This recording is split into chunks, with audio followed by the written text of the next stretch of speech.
D3 D4 TSH 100% balance आ जाते हैं एकदम। नाक के अंदर की बड़ी मिट्टी ठीक हो जाती है, आंखों के चश्मे दूर हो जाते हैं, कान के छिद्र भर जाते हैं। बड़ी बातें थी, लगातार करने से कोई भी कर लेगा।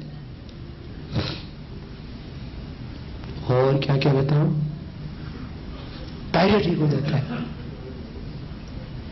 बोल बाबू बताए जा। मैं एक शब्द में बोलूं, शरीर में कोई रोग नहीं रहता किसी भी तरह का, और शरीर के साथ साथ मन में निराशा नहीं रहती, मन में उत्साह, मन में प्रसन्नता, मन में आनंद। और जो बच्चे योग करते हैं उनका कंसंट्रेशन, उनका IQ लेवल बढ़ जाता है, उनकी मेमोरी शार्प हो जाती है। एक बार 2 बार 3 बार पढ़ेंगे, मेरे को भी याद हो जाता है। अभी मेरी बच्चों जैसी मेमोरी है, और बच्चों की तरह ही भी रहता हूँ, बड़ों की तरह सोचता हूँ। मेमोरी शार्प हो जाती है प्राणायाम करने से, और पढ़ा हुआ भूलते नहीं, मेमोरी लॉस की प्रॉब्लम नहीं होती है। फिर और क्या बताऊं, माताओं बहनों को जिनको हार्मोन इम्बैलेंस होता है ना, तो उनको पहले तो पीरियड का इरेगुलर रहता है, बाद में हार्मोन रिप्लेसमेंट थेरेपी पर जाना पड़ता है, HRT। उसकी बड़े कॉम्प्लिकेशंस हैं, तो माताओं को HRT पर ले जाना पड़ेगा। पुरुषों को भी स्ट्रेस और डिप्रेशन में होगा। हमने इसके ऊपर तो क्लिनिकल कंट्रोल ट्राई किया, प्रोडक्टिव कार्टिसोल एसिड। अब सब बोलते हैं ना स्ट्रेस स्ट्रेस स्ट्रेस, ये स्ट्रेस क्या है? ये जो ये गुस्सा आता है, BP बढ़ता है, ये तो परिणाम है, ये स्ट्रेस नहीं है। ये तो उसका स्ट्रेस का रिजल्ट है। स्ट्रेस के कारण से BP होता है, स्ट्रेस के कारण से ना इधर पसीना आ जाता है, बगल में पसीना आ जाता है, शरीर कांपने लग जाता है। और यदि कोई स्ट्रेस किसी को बहुत ज्यादा हो जाए ना, शुरू में कहीं गोली चलती है ना, कान के पास ही जाते हैं, तो बहुत लोगों को यूरिन हो जाता है। वो तो स्ट्रेस का परिणाम है, पसीना आना, BP होना, शुगर होना, मोटे हो गए, ये स्ट्रेस का परिणाम है। किसी को ना इरिटेबल बाउल सिंड्रोम, घबराहट हो जाती है और पेट में गुड़ नीचे से, स्ट्रेस का परिणाम है। स्ट्रेस क्या है? स्ट्रेस है प्रोलैक्टिन कार्टिसोल एसिडीज, ये ऐसी कुछ और दूसरे ब्रेन केमिकल्स, 5-HT-डोपामिन, इनका इम्बैलेंस हो जाता है, ये स्ट्रेस हार्मोन्स बढ़ जाते हैं, इसका एक लेवल है। और इंडोर्फिन, इनकेफ्रिन ये कम हो जाते हैं। अच्छा देखो, अभी एक दूसरी बात बता रहा हूं, हम जो हंसते हैं ना, स्ट्रेस के कारण से हंसते हैं, तो हार्मोन्स के कारण से हंसते हैं, रोते हैं तो हार्मोन्स के कारण से। अच्छे बुरे दो तरह के नाम दिए हार्मोन्स को, stress hormones, good hormones, bad hormones. तो अच्छे हार्मोन्स हमें हंसाते हैं, अच्छे हार्मोन्स, जिसके अच्छे हार्मोन बहुत होते हैं ना, बहुत प्यार करते हैं।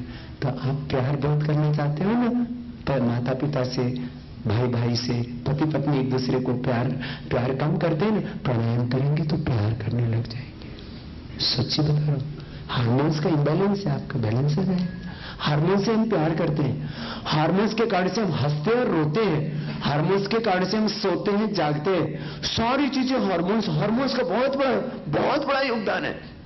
प्राणायाम के करने से ये स्ट्रेस हार्मोन्स कम हो जाते हैं और अच्छे हार्मोन्स बढ़ जाते हैं। प्राणायाम करने वाला नशा नहीं करता, नशा करता है आदमी शून्य में जाने के लिए। प्राणायाम करने वाला व्यक्ति हमेशा एक शून्य जैसी स्थिति में रहता है, वो पूर्ण विवेकमयी स्थिति है, और उसमें एकदम जागृत रहता है और आनंद में रहता है। हर आदमी शून्य में जाना चाहता है। दुनिया के जितने भी भोग हैं और दुनिया के जितने भी सुख हैं, इंद्रियों के सुख, 5 ज्ञानेंद्रिय, 5 कर्मेंद्रिय, इनके सुख है। आंख का विषय क्या है? देखना, कान का विषय सुनना, नाक का विषय सुनना, रसना का विषय स्वाद लेना, त्वचा का स्पर्श। तो ये 5 ज्ञानेंद्रिय है, इनमें सुख मिलता है। 5 कर्मेंद्रिय, इनसे सुख मिलता है, काम करके, पायुपस्थ, शौच आदि से निवृत्त होकर के, भोग से, और पानी पात पायु उपस्थ और बोल करके सुख मिलता है। योग करने से क्या होता है? योग करने से एक तो अपने जो इंद्रियों से सुख मिल रहा है ना, उसमें ज्ञान पैदा हो जाता है सुख में। जरा सुनना, बहुत गहरी बात कह रहा हूं। योग पूर्वक देखोगे, योग पूर्वक सुनोगे, सूंघोगे, खाओगे, भोगोगे, चलोगे, फिरोगे, ज्ञानेंद्रियों कर्मेंद्रियों से काम करोगे, तो आपको ना दुख नहीं होगा। और इससे अगली बात एक और हो जाएगी, योग पूर्वक जब जियोगे, तब मैं कह रहा था, सुख का परिणाम दुख, ये इससे आप पृथक हो जाओ। ज्ञान पूर्वक संसार के अंदर जीवोगी, ज्ञानेन्द्रियों कर्मेंद्रियों के परे फिर आगे की बात कर रहा हूं। ये तो मिलेगा। मन आपका बहुत प्रसन्न रहेगा। मैं कह रहा था एक वो स्थिति है जहां शून्य की अवस्था, शून्य जैसी अवस्था, ये सारे ये सुख है ना, ये हमें कहां लेकर के जाते हैं? बहुत अच्छा सुनते हैं, देखते हैं, सुनते हैं, खाते हैं, पीते हैं, शून्य में लेके जाते हैं। आदमी सोता है तो शून्य में जाता है, नशा करता है तो शून्य में जाता है। जीवन की यात्रा शून्य है। अभी और विषय आ गया। योग आपको शून्य जैसी स्थिति में लेके जाता है, जड़ता में नहीं लेके जाता, शून्य जैसी स्थिति में लेके जाता है और वहां पूर्ण तृप्त हो जाते हैं। आप कोई भी 10-15 मिनट कपालभाति करके देखो, देखो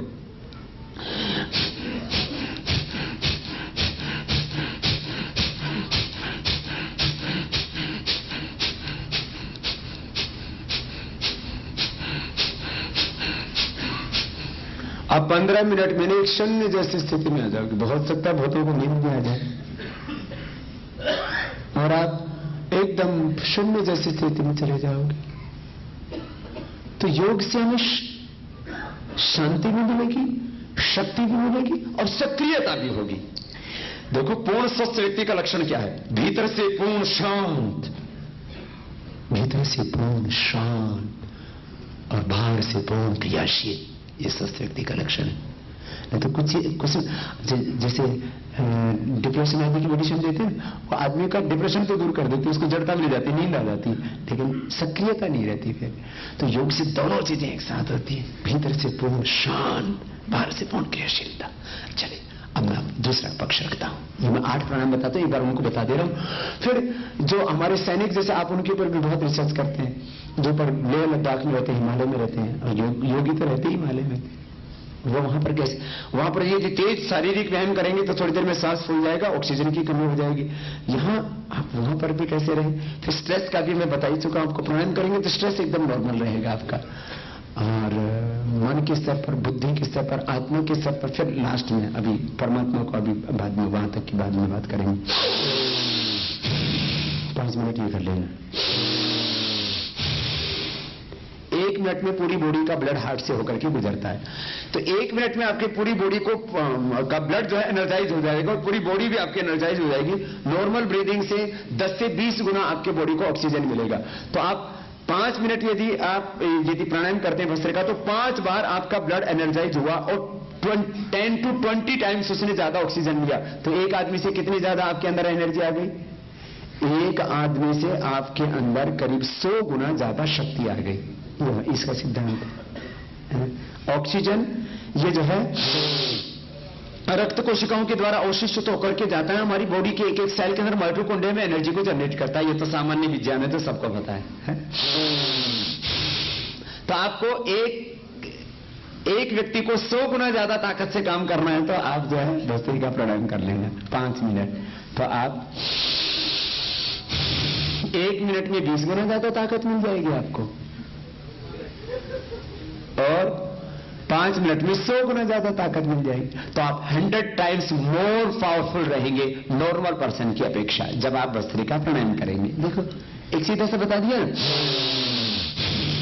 और ये जो ऑक्सीजन है ना, ये मात्र जो है हमें एनर्जी नहीं देता, ये एक, अब देखो ये बहुत गहरी बात है, एक एक सेल के रिसेप्टर्स, जैसे हमारे ये रिसेप्टर्स हैं, ये आंखें, कान, ये सब स्किन में जो स्पर्श होता है, सारे रिसेप्टर्स हैं, जिनको हम ज्ञानेंद्रिय बोलते हैं। और फिर करते भी तो कर्म, एक एक cell, 1 cell equal to 1 body.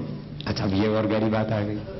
हमारा शरीर एक कोशिका से बना है, पिता का स्पर्म, मां का ओवम, दोनों मिले स्पर्म ओवम में चला जाता है, एक सेल बनता है। फिर 1 से 2, 2 से 4, 4 से 8, 8 से 16, 16 से 32 सेल, उससे 3 लेयर बनती है, एंडोडर्म, मेसोडर्म, एक्टोडर्म, उससे पूरा सिस्टम बनता है, आदमी का शरीर बन जाता है। जैसे एक बीज से वृक्ष बनता है, एक सेल से पूरी बॉडी बनती है। एक सेल को आपने यदि ठीक कर लिया तो पूरी बॉडी को करेक्ट कर सकते हैं आप। एक सेल, उससे पूरा system, reproductive, oxidative, digestive, skeletal, circulatory, respiratory, nervous system, पूरा इम्यून सिस्टम, एक सेल से लेकर के पूरे सिस्टम को करेक्ट करते हैं हम, बॉडी को एक्स्ट्रा ऑक्सीजन प्रोवाइड करा के। ये तो सबको पता है कि हम सांस से जिंदा रहते हैं। जैसे ह्यूमन सेल का जो स्ट्रक्चर है, करेक्टर है, और उसका जो डिजाइन है वो ऐसे किया है। ह्यूमन सेल किसके ऊपर सर्वाइव करता है? ऑक्सीजन पर। और जो पेड़ पौधों की सेल है वो किस पर सर्वाइव करते हैं? बोलो ना, कार्बन डाइऑक्साइड पे। तो हेल्थी ह्यूमन सेल ऑक्सीजन पर सर्वाइव करते हैं। ये अगली बात और सुन लो, ये बाबा का रिसर्च है। हेल्थी ह्यूमन सेल जो है वो ऑक्सीजन पर सर्वाइव करते हैं, अनहेल्थी सेल ऑक्सीजन से मर जाते हैं। अब टीबी सेल है, कैंसर के सेल है, उनको ऑक्सीजन नहीं चाहिए, उनको चाहिए कार्बन डाइऑक्साइड, उनको चाहिए तंबाकू, उनको चाहिए शराब। आप लोग तो नहीं पीते ना? कुछ में से गड़बड़ है।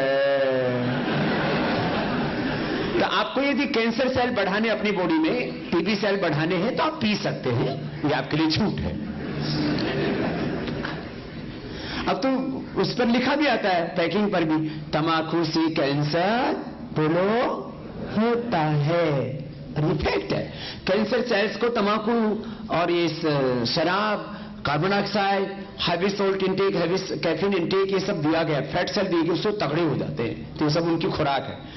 और cancer cells can not thrive in an oxygenated environment. Cancer cells को ज्यादा ऑक्सीजन दिया तो मर गए। तो देखो, सब बीमारियां जैसे हमारे शरीर में, ये अभी बात सुन लो, every person have cancer cells in the body. ये हमारे जो ब्लड सेल हैं, स्किन सेल हैं, बोन सेल्स हैं, ये सब प्री कैंसर सेल्स हैं। क्या है ये सब? बोलो तो, प्री कैंसर सेल्स। आप ज्यादा शराब पियोगे, तंबाकू खाओगे, गुटखा खाओगे, पटाखे फूटेंगे, जो प्री कैंसर सेल्स हैं वो कैंसर सेल में कन्वर्ट हो जाएंगे। भस्त्रिका करोगे तो नहीं होगा।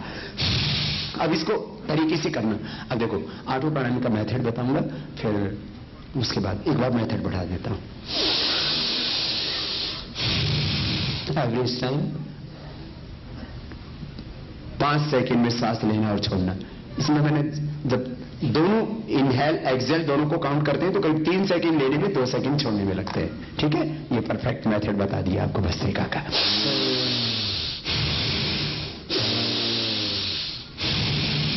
अब इसको जोर से नहीं करना, यूं नहीं, फौजी स्टाइल में नहीं करना, पहलवानी स्टाइल। अच्छा सुनो, प्राणायाम भस्त्रिका 5 मिनट ऐसे करना।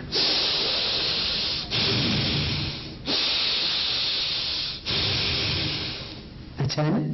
करोगे नहीं? कुछ तो करते ही पहले से, बाकी सब कल से करेंगे।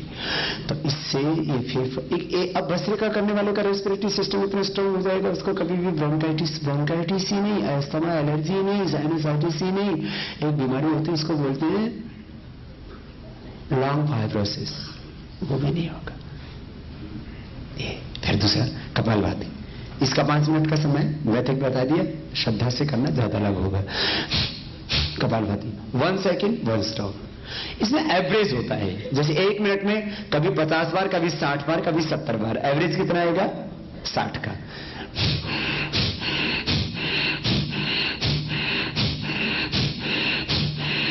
ये बहुत अच्छा है।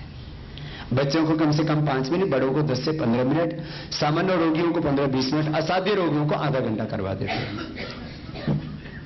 हमने हार्ट के ब्लॉकेज से लेकर के पहले एंजियोग्राफी कराई, बाद में सबसे पहला मेरा पेशेंट 20 दिन में उसके हार्ट की आर्टरीज ओपन हो गई थी।